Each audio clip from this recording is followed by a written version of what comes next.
Good afternoon everyone. आज जो है हम लोग क्लास 10th में सोशल साइंस में इकोनॉमिक्स का फर्स्ट चैप्टर विकास की समझ पढ़ेंगे। ठीक है ना, कि विकास होता क्या है, समाज में रहने वाले लोगों के नज़रिए से विकास का क्या मतलब है। समाज में विभिन्न तबके के लोग रहते हैं और विकास सभी की नज़र से अलग अलग होता है, उसी के बारे में हम पढ़ेंगे। देखिए, लिखा भी हुआ है, आपके विचार में विकास क्या है और उसमें क्या क्या शामिल किया जाना चाहिए। तो ये चीज़ें भी है कि विकास का एक्चुअल मतलब क्या है। ठीक है ना, विकास की धारणा व्यापक है और इसके बारे में कई मतभेद होते हैं। इसका एक जैसा अर्थ निकाल पाना कठिन है, क्योंकि अलग अलग लोगों के लिए विकास के मायने अलग अलग हैं। प्रायः व्यक्ति अपनी आवश्यकताओं और आकांक्षाओं की पूर्ति को ही अपना विकास मानता है, परंतु हम चाहते हैं कि सबका जीवन बेहतर हो। वे कौन से उपाय हैं जिनसे सभी लोगों में समृद्धि आए तथा वे सुखी जीवन जी सकें। इसमें कई मतभेद सामने आते हैं। इसका हल कैसे निकालें, इस दिशा में किस प्रकार के प्रयास किए जाने चाहिए, इन सभी चीज़ों का जो है चर्चा हम अपने इस अध्याय में करेंगे। सही भी बात है, समाज में सभी लोग सुखी रहना चाहते हैं कि किसी को भी किसी भी प्रकार की कोई कमियां ना हो। इसीलिए विकास के मायने जो हैं सभी लोगों के लिए अलग अलग हो सकते हैं। विकास विभिन्न लोगों की दृष्टि से, कि समाज में जो अलग अलग तबके के लोग रहते हैं उनकी नज़र में विकास के क्या मायने हैं।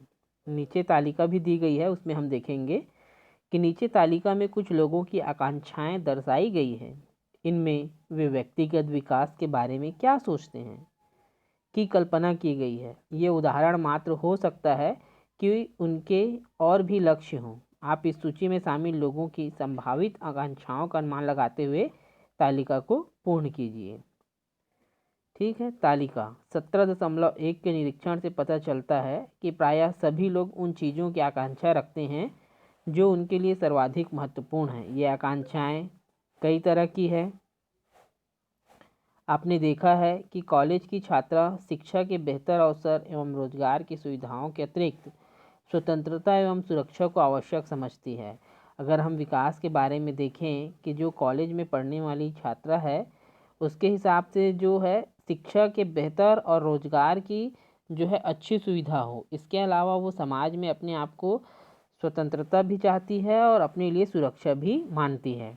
वहीं कई लोग स्वास्थ्य सेवाओं को प्राथमिकता देते हैं। उद्योगपति अपने उत्पादन को अधिक लाभ पर बेचना चाहता है। वही दिहाड़ी मजदूरी जो करने वाला मजदूर है वह सम्मानजनक मजदूरी के साथ साल भर काम मिलने की उम्मीद रखता है। उसके लिए विकास के मायने यही हैं कि उसको साल भर जो है काम मिलता रहे। वह चाहता है कि उसके बच्चों को दिहाड़ी मजदूरी ना करना पड़े। ये है उसके हिसाब से विकास के मायने। जैसे विभिन्न लोग दिहाड़ी मजदूरी, देखिए जो दिहाड़ी मजदूर है वो विकास के लिए क्या क्या सोचता है। पहला तो वह वर्ष भर काम चाहता है कि उसको जो है वर्ष भर काम मिले, बेहतर मजदूरी मिले और बच्चों के लिए अच्छी शिक्षा उसे प्राप्त हो। उद्योगपति उद्योगपति जो है क्या चाहता है, आप देखेंगे उद्योगपति क्या चाहता है। सस्ती कीमत पर कच्चे माल की उपलब्धता, सड़क बिजली की व्यवस्था, शांतिपूर्ण वातावरण, ताकि उसका उद्योग जो है अच्छे से फल फूल सके। कॉलेज में पढ़ने वाली छात्राएं क्या चाहती हैं, तो शिक्षा के बेहतर अवसर, रोजगार के अवसर, लड़कों के समान स्वतंत्रता और सुरक्षा की जो सुविधाएं समाज में लड़कों को मिलती है वही जो है लड़कियों को भी मिले। एक शिक्षित बेरोजगार एग्जाम्पल दिया हुआ है, जैसे एक इंजीनियर है, वो क्या चाहता है, वो रोजगार के अवसर और आवास की सुविधा चाहता है।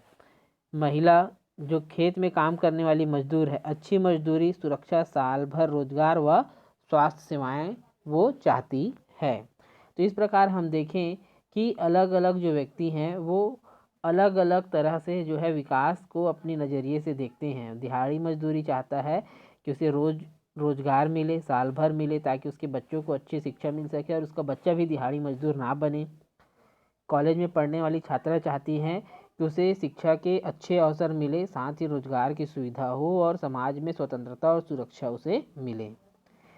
अब यहाँ पर दिया हुआ है, इसको आपको भरना है कि आप क्या चाहते हैं। ठीक है ना। तो आप क्या चाहते हैं, ये आपके लिए है, इसको मैं छोड़ देता हूँ क्वेश्चन मार्क। छोटा किसान क्या चाहता है? छोटा किसान चाहता है कि उसे अच्छी खाद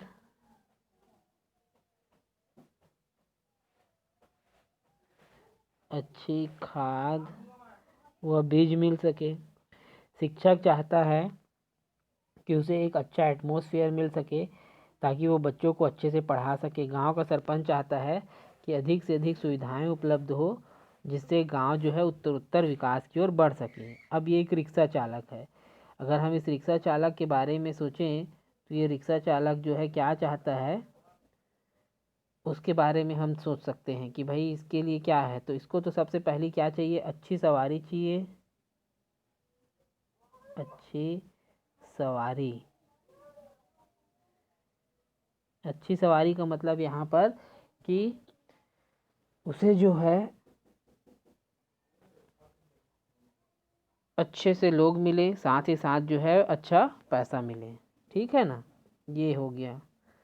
कभी कभी इस तरह की आकांक्षाओं में परस्पर विरोध की स्थिति उत्पन्न हो जाती है। जैसे एक लड़की उच्च शिक्षा प्राप्त करके अफसर बनने की उम्मीद रखती है, हो सकता है उसके अभिभावक को यह पसंद ना हो। इसी प्रकार एक उद्योगपति द्वारा उत्पादित वस्तु को अधिक मूल्य पर बेचकर लाभ कमाना चाहता है, वहीं एक उपभोक्ता की इच्छा अच्छी एवं सस्ती वस्तुएं प्राप्त करने की होती है। तो देखिए यहाँ पे दो प्रकार के जो हैं विरोधाभास वाली स्थिति उत्पन्न हो रही है कि एक जो छात्रा है वो चाहती है कि वो एक अच्छा अफसर बने, जबकि उसके पापा उसके लिए कुछ और सोच रहे हैं।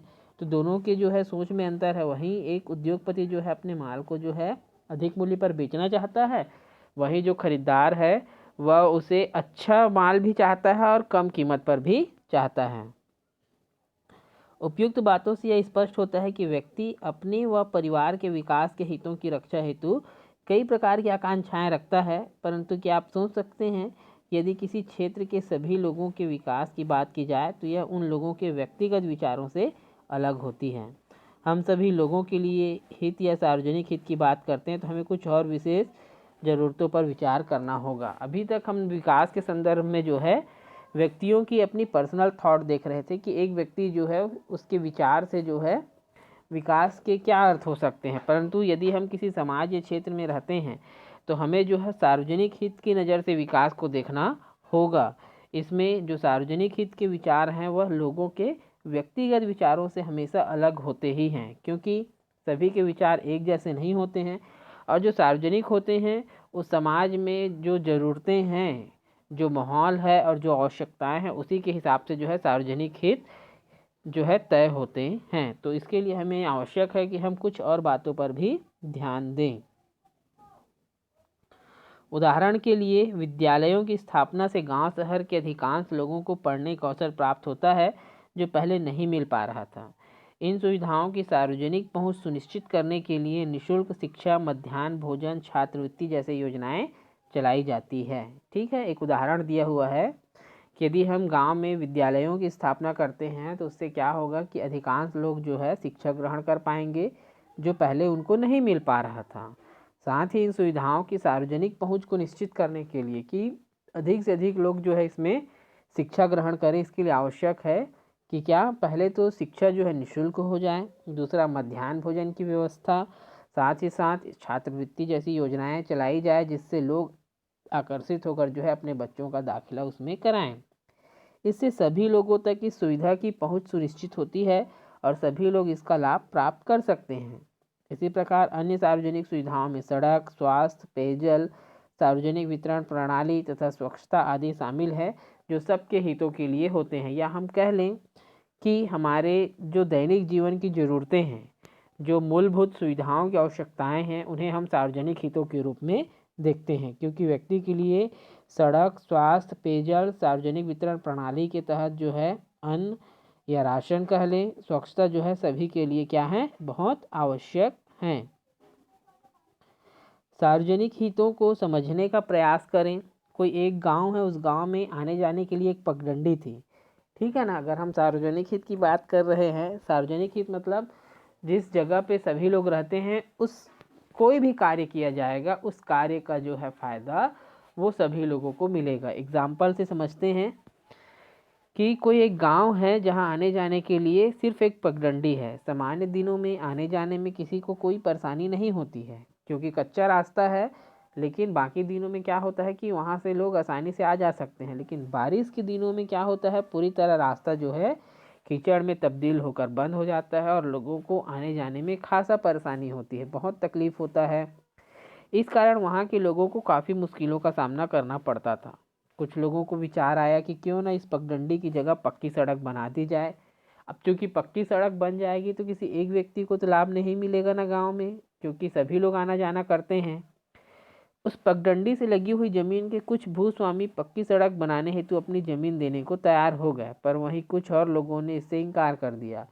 जो कच्ची सड़क का रास्ता था वो काफ़ी सकरा था। अब चूंकि वहाँ पर पगडंडी की जगह पे क्या करना था, एक पक्की सड़क तैयार करनी थी, और पक्की सड़क को तैयार करने के लिए ज़मीन की आवश्यकता थी। तो कुछ ऐसे भूस्वामी थे जिनकी ज़मीन वहाँ पर थी, वह उसे देने को तैयार हो गए, पर कुछ लोग जो थे वो अपनी ज़मीन देने से इनकार कर रहे थे।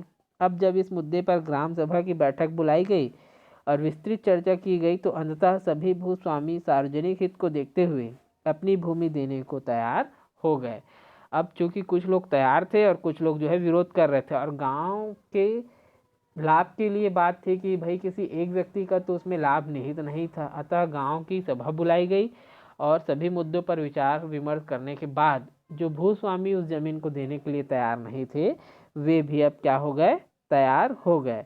तो ये हो गया हम सार्वजनिक हित। तो विकास को हम सार्वजनिक हित के साथ जोड़कर देखते हैं। ठीक है। और मैंने पहले भी बताया है कि जो विकास है वह सभी लोगों के हिसाब से देखें तो अलग हो सकते हैं, क्योंकि सभी के विचार अलग हो जा सकते हैं। जैसे एक वकील है, एक इंजीनियर है, एक डॉक्टर है, एक मजदूर है, तो इनके सभी के अपने अपने विचार अलग होंगे। जैसे हमने जो है एक दिहाड़ी मजदूर के बारे में सोचा विकास के अर्थ, तो उनके हिसाब से क्या था कि उसे पर्याप्त मजदूरी मिले, साल भर काम मिले, उनकी बच्चों को अच्छी शिक्षा मिले।